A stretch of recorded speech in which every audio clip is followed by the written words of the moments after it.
آپ سمجھتے ہیں کہ صرف جھوٹ بولنا گناہ ہے، صرف بد نظری گناہ ہے، صرف زنا اور چوری گناہ ہے، اور آپ یہ نہیں جانتے کہ قرآن کو نہ سمجھنے کی کوشش کرنا یا سمجھنے کی کوشش نہ کرنا یہ ان سارے گناہوں سے بڑا گناہ ہے۔ آپ انجینئر ہیں، بڑے خوش ہیں کہ میں انجینئر ہوں، آپ ڈاکٹر بن گئے، بڑے خوش ہیں کہ میں ڈاکٹر ہوں، آپ تاجر بن گئے اور آپ خوش ہیں کہ میں تاجر ہوں،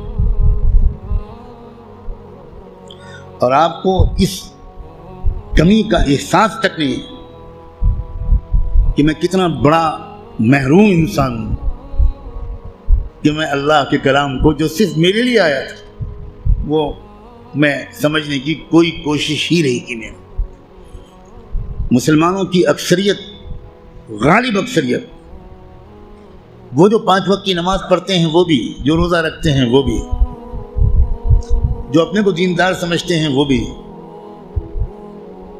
جو کچھ دینی کام بھی کرتے ہیں وہ بھی،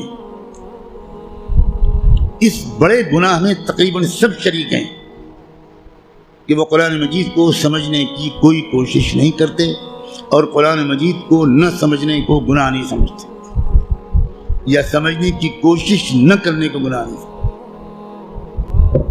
تو آپ قرآن مجید کو سمجھنے کی کوشش فرض عین سمجھیں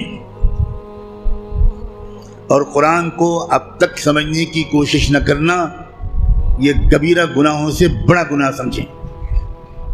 اور رمضان کا مہینہ جو گناہوں سے توبہ کرنے اور معافی مانگنے کا مہینہ ہے، اس میں سب سے زیادہ اس گناہ سے توبہ کریں۔ اللہ کے ہاں آپ کی بخشش اس سے کہہ کر نہیں ہوگی کہ اللہ حضرت میں تعلیم کے حلقے میں بیٹھتا تھا اور اس میں منتخب احادیث پڑھی جاتی تھی، اس میں فضائل نماز پڑھی جاتی تھی۔ یہ منتخب احادیث اور فضائل نماز اس لیے پڑھی جاتی ہے تاکہ قرآن پڑھنے کا، سمجھنے کا شوق پیدا ہو۔ اور اگر کوئی کتاب قرآن مجید کے سمجھنے کی کوشش کے راستے میں ایک رکاوٹ بنتی ہے تو میں کہنے کی ہمت بھی نہیں کرتا، ضرورت بھی نہیں سمجھتا کہ وہ کتاب یا اس کتاب کو یہ درجہ دینے والا اللہ کے ہاں کدھر کھڑا کیا جائے گا۔ رسول اللہ یہ شکایت کریں گے قیامت کے دن کہ سن لیجیے یہ قرآن میں آیا ہے، اور شکایت کیا کریں گے؟ یہ نہیں کہیں گے کہ ان کی ٹوپی 4 کونوں کی نہیں ہوتی تھی، یہ شکایت نہیں کریں گے رسول اللہ مسلمانوں کی ان کی داڑھی چھوٹی تھی۔ رسول اللہ شکایت یہ کریں گے کہ اللہ یہ ہے میری قوم جس نے قرآن کو چھوڑ دیا تھا۔ آپ جس کی شفاعت کی دعائیں کر رہے ہیں وہی آپ کے خلاف اللہ کی عدالت میں مقدمہ دائر کرے گا۔ ہماری عورتیں 100% تقریباً قرآن مجید کو ٹھیک سے شاید پڑھ بھی نہیں پاتی، سمجھنا تو بہت دور کی بات ہے۔ ہم نے کبھی فکر ہی نہیں کی کیا ہو گیا، مجھے کچھ سمجھ میں نہیں آتا۔ قرآن صرف تلاوت کے لیے نہیں آیا ہے۔ اول تو کتنے لوگ سال بھر تلاوت کرتے ہیں وہ آپ خود جانتے ہیں، لیکن میں کہتا ہوں اگر آپ سال کے روزانہ تلاوت بھی کرتے ہیں تو ایک بہت نیک کام آپ ضرور کرتے ہیں، لیکن قرآن کا حق صرف تلاوت سے ادا نہیں ہوگا۔ آپ کے دوست کا خط آپ کے پاس آئے، آپ کی ماں اپنا خط لکھے، آپ دور کہیں رہتے اور ماں آپ کو خط بھیجے، آپ خالی اس خط کو روزانہ پڑھ لیا کریں گے بس؟ اور دوست یا ماں اگر آپ سے کوئی مطالبہ کرتی ہے تو آپ اس پر عمل نہیں کریں گے؟ یہی سلوک ہم قرآن کے ساتھ کر رہے ہیں۔ قرآن کیا ہے؟ اللہ کے خطوط کا مجموعہ ہے، لیکن ہم کو کچھ خبر نہیں کہ اللہ نے ہم کو خط میں کیا لکھا ہے۔ آپ کا دوست آپ کو خط لکھے اور آپ اس کو سمجھ نہ پائیں، آپ چین سے سوئیں گے؟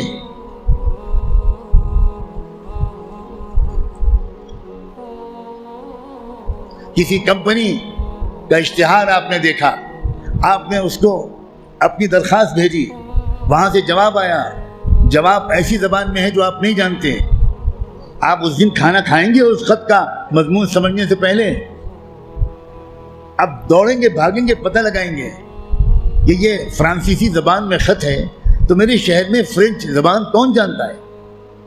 اور آپ اس کی خوشامد کریں گے ذرا اس خط کو پڑھیے اور مجھے بتائیے کہ اس نے کیا لکھا ہے۔ 24 گھنٹے نہیں گزرنے دیں گے آپ، اس سے پہلے اس خط کو سمجھنے کی بھرپور کوشش کر لیں گے، اس کا جواب بھی لکھیں گے۔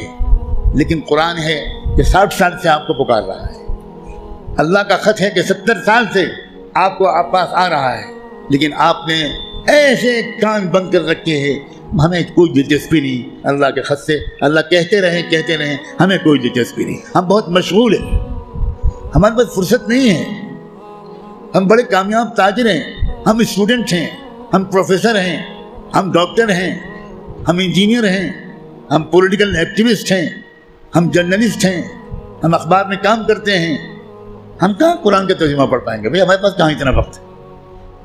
بھگتنے کا ہر وہ انسان، ہر وہ مرد اور عورت جو قرآن مجید کو سمجھنے کی کوئی کوشش نہیں کرتا اور قرآن کے مطابق اپنے آپ کو ڈھالنے کی کوئی سیریس کوشش نہیں کرتا، خون کے آنسو روئے گا وہ شخص، خون کے آنسو روئے گا۔ ایسا شخص تو جب قرآن کی تلاوت کرتا ہے تو قرآن اس پر لعنت بھیجتا رہتا ہے۔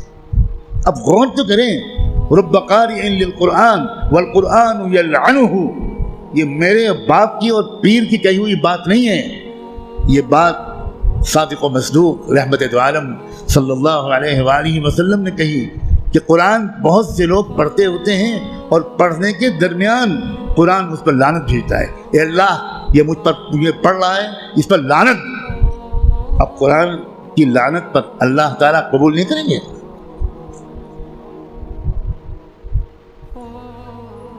جو توہین قرآن کی ہم نے کی ہے، جو بے عزتی قرآن کی ہم نے کی ہے، اس کے حساب سے ابھی مسلمانوں کی اتنی پٹائی نہیں ہوئی جتنی ہونی چاہیے۔